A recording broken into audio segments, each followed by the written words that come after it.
So there is a new 7 times your annual salary mortgage to help you get on the property ladder. But the question is, can you use it and should you use it? This video is going to walk you through everything you need to know about the new 7 times annual salary mortgage with Habito. So first, to get us started, let's have a look at some background and some context. So let's just imagine that you found a property that you want to buy. You go to a bank or a mortgage lender to borrow some money so that you can purchase this property. The first thing that the bank is going to ask you is how much you earn per year. So let's just say you earn £25,000 per year, which is the minimum that you have to be earning to qualify for a mortgage. Now, all of the banks at this point in time will either borrow you between 4 or 5 times your annual salary. So if you're earning £25,000 per year, that gives you a range between £100,000 and £125,000 that you could borrow for a mortgage. And what that basically does, it gives you a range of property prices, the kind of properties that you can actually go and shop for. So you wouldn't go and look for a property worth £150,000 if the maximum you could borrow is, say, £125,000. And this is where the new 7 times your annual salary mortgage really helps first-time buyers or people trying to get on the property ladder who may be living in places like London where property prices are so high. Because if you're earning £25,000 and now you're timing that by 7, it means that you can actually borrow up to £175,000. So you get the picture here. It puts you in a different price bracket. You can access and look at properties that you wouldn't have been able to look at if you're only working with a range of either 4 times or 5 times your annual salary. Now, with this mortgage, there are some key eligibility criteria, and I'm going to go through those with you right now. There is a subset, but the first qualifying criteria that you need to be aware of is that you have to earn £75,000 per year. Now, I know that is a lot of money, and in fact, £75,000 per year will put you within the range of the top 5 to 10% of earners in this country. And many people may ask, well, why would you introduce a 7 times annual salary mortgage if you're going to make the entry level so high? That is just one criteria. There is a subset of professions that qualify for this where the required earning potential is much, much lower. And that's what I'm going to talk about next. So if you work in any of the following professions, you can apply for this mortgage, but you have to earn at least £25,000 per year. So these are the professions that qualify for that. Police officer, firefighter, nurse, paramedic, doctor, chartered or certified accountant, barrister, teacher, civil engineers, solicitor or lawyer, dentist, architect, surveyor, or vet. There's quite a wide range of professions there. And again, if you work in any of those professions, the minimum you must be earning to qualify to apply for this mortgage is £25,000. Now, it says here on the notes that all professional applicants must be qualified, practicing, and registered with the appropriate industry body. What that basically means is that if you are a solicitor, for example, you have to be registered with the Solicitors Regulation Authority, okay? So really, really important key note there for you. If you're not within any of those professions, then you can apply for it, but you have to be earning £75,000 per year. Another key point on the qualification criteria here is that unlike normal mortgages where if you go to the bank, they will ask you for 3 to 6 months worth of employment history, with this particular offering, you need to have 12 months employment history. So that means that if you're just starting a new job, you wouldn't be able to apply for this mortgage until you've been there for 12 months. It's a little bit of an inconvenience, but I understand why they're doing that from a commercial point of view. Now, there is a criteria in here which is important for couples. Most couples want to buy a place together.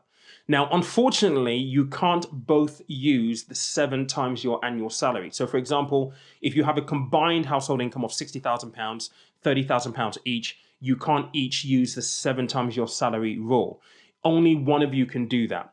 And the second person can then borrow up to 5 times their salary. Really, really important. It means that you might have to be a little bit strategic. So if there's one of you that earns more money, it would make sense that the person who earns more money has the 7 times the annual salary because it will allow you to shop in a different bracket. Now, with this mortgage, you're still going to need a deposit of 10%. Now, for those of you who are good with numbers, that may present a little bit of a problem that you need to pre-plan for.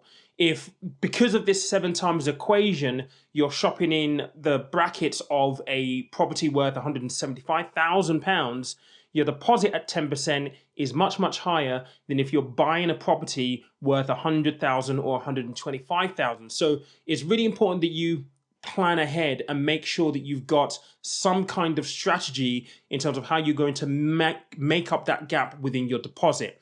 Also worthwhile noting, and this will be maybe good news for people in maybe London where property prices are quite high, the maximum loan amount that they will allow for a mortgage under the 7 times rule is 1.5 million quid. I think if you're going to be buying properties at that level, then you're in a completely different earning brackets anyway. You probably won't need this type of mortgage. Now, there is one big bone of contention with this mortgage offering. Habito want you to lock yourself into a long-term fixed rate mortgage, 10 to 40 years. It's a long, long time. Now, I did a poll on Instagram just before Christmas, and I asked people whether they would actually lock themselves into a long-term fixed rate mortgage. And I have to say, the response wasn't overwhelmingly positive in terms of, yeah, I would absolutely do that. I think many people feel as though locking themselves into a long-term fixed rate mortgage means that they don't have options. And I'm going to talk a little bit about early repayment charges and exit fees in a moment. But I think if you are going to apply for this mortgage because it appeals to you, we have to kind of try to contextualize where we are right now versus why we as a nation have a preference for short-term fixed rate mortgages. So 2 year, 3 year, 5 years. If you go all the way back to the 70s, right? Interest rates were at 15%. They were astronomically high. And if you had a mortgage back then, you would think that actually the only place that mortgage rates could go would be down, and therefore fixing into a 2 to 3, maybe 5 year fixed rate mortgage would make sense. Because if you took out a mortgage that was 15% interest rate, you might have it be 12% in 3 years' time, or even 10% in 5 years' time. If you look at where we are right now, we are in completely opposite places. Interest rates are extremely low. The base rate is 0.25%. We know that those rates are going to be going up through the course of 2022 and beyond. Therefore, there is an argument to say that interest rates cannot go anywhere but up. And that leads to these kind of products being brought to the market to help people lock themselves into a rate. And I'm going to talk about the rates in a minute because the rates are very, very important. And many people may see a deal in this, some people may not. But I think ultimately, you have to look at this from a pragmatic point of view. You've got to remember, this is going to help you get on the property ladder. And the banks aren't doing this out of the goodness of their own heart. They are running a commercial enterprise. And therefore, they have had actuaries pore over what might happen with interest rates, what they think is going to happen with interest rates in the next 10 to 15 years, even 40 years. And they are going to price their interest rates accordingly. Now, let's have a look at the rates that are actually on offer. Now, these are based on loan to values, okay? So if you don't know what a loan to value is, if you're buying a property worth £100,000 and you've got a deposit of 10%, then your loan to value is essentially 90% because you've got a 10% deposit, okay? So with Habito, the maximum loan to value that you can take out is 85%, which means you need a 15% deposit. Really, really important. Now, the minimum term is 10 years. If you fix yourself in for 10 to 15 years, the rate is 3.89%. If you go longer term, so locking yourself in for 36 to 40 years, you're being locked in at 5.1%. Now, are those rates attractive? I guess you've got to look at the market and try to come to that determination as to whether you can afford it on the cold face. Like real money, you get paid every month. Can you afford it from a day-to-day basis? Bearing in mind, we don't know what's going to be coming down the road, right? You have to be very, very pragmatic. You have to have a financial plan for this.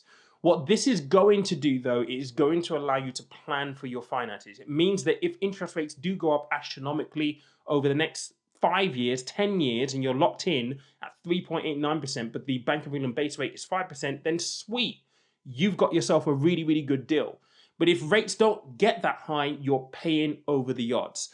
I want to have a look at the other spectrum here. So let's just say you've got a 40% deposit, which gives you a 60% loan to value, just so you can contrast how these rates might differ.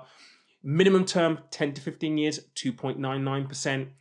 36 to 40 years, 4.45%. So again, there's a huge difference in the rates. Ultimately, guys, you need to have a plan and you really need to think about this if this is something you want to apply for.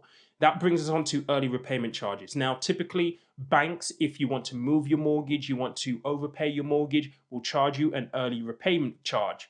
Well, an early repayment fee. The reason why they do that is because when you take out a mortgage, they know exactly what interest, what profit they're going to make from it. And if you're going to be overpaying the mortgage, that takes away from their profit. Therefore, they're going to try and offset what they're going to lose in interest payments by charging you an early repayment charge. The good news is this, and I couldn't believe this when I found out doing the research for this, there is no early repayment charge with this offering, which means that if you want to overpay your mortgage by 25, 40% every single year, and you have the ability to do that, there are no penalties. Typically, banks will allow you to repay 10 or 20% per annum, and anything over and above, you're paying an early repayment charge. So this will give you a little bit of flexibility. If you perhaps are of the opinion that you want to clear your mortgage really, really quickly, this will really, really help you. Another thing that is great as well is there are no exit fees. Again, which is a shocker to me because it means that if you go and find a cheaper mortgage rate, you can move it, no exit fees whatsoever. Again, this would have been priced in with the rates that they are charging. These guys have actuaries that really do the research on the numbers. So am I surprised at that? Absolutely, I am. I'm going to leave links to the Habito offering in the description. Go and have a look at it. Go and check it out. I will answer any questions that I can. As you know, I am a qualified mortgage advisor. I don't advise on mortgages anymore, but I can hopefully give you some contextual answers if you have questions in the comments, or put them there. If you know anyone who might benefit from this video, please do share it and subscribe to the channel if you haven't already. But guys, thank you so much for watching this video. If you've not subscribed to my newsletter just yet, then you absolutely should. It's going to come out this weekend, the first issue, and we're going to have the issues on a regular basis past that. It's going to be really, really good, and it's going to be a good read if you want to up your financial knowledge. But guys, have a great weekend. I'll catch you on Sunday for a live Q&A.